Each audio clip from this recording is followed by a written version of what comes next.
And would you say the single issue that you were doing at the time, would you now see that there was anything wrong with that? Yes, very much. It was to do with the claims that we made about it.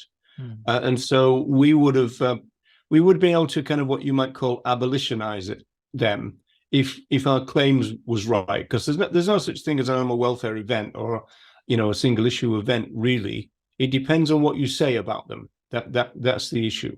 And so we were pretty bad in terms of our claims making back then. We didn't, as I said, we didn't really appeal to the public.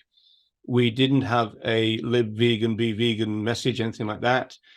We didn't talk about what individuals could do to end animal exploitation and oppression. We were just looking for enemies to fight.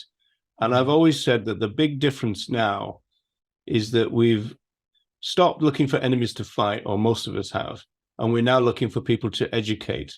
And that seems to be a big difference. There are people, of course, who think that we should begin a lot more of these kind of pressure campaigns.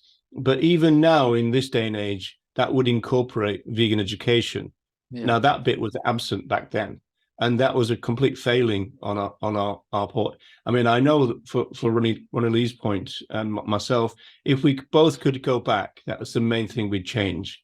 Hmm. We would start vegan education much earlier, and we'd incorporate it with everything else that we do as it is now.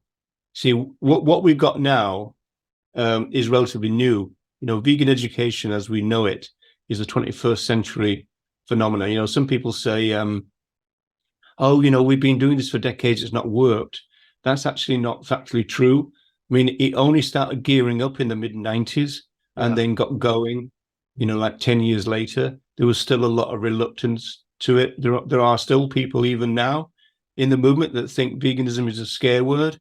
And so they would advise people not to use it or to go easy Hmm. on it, even though you might see all the supermarkets full of the word vegan, on products, for example. Um, and so I think the grassroots and the supermarkets, funny enough, for this kind of weird alliance, had to prove to the corporate side that veganism wasn't such a scare word. Hmm. But that's only happened in the last 10 years or so.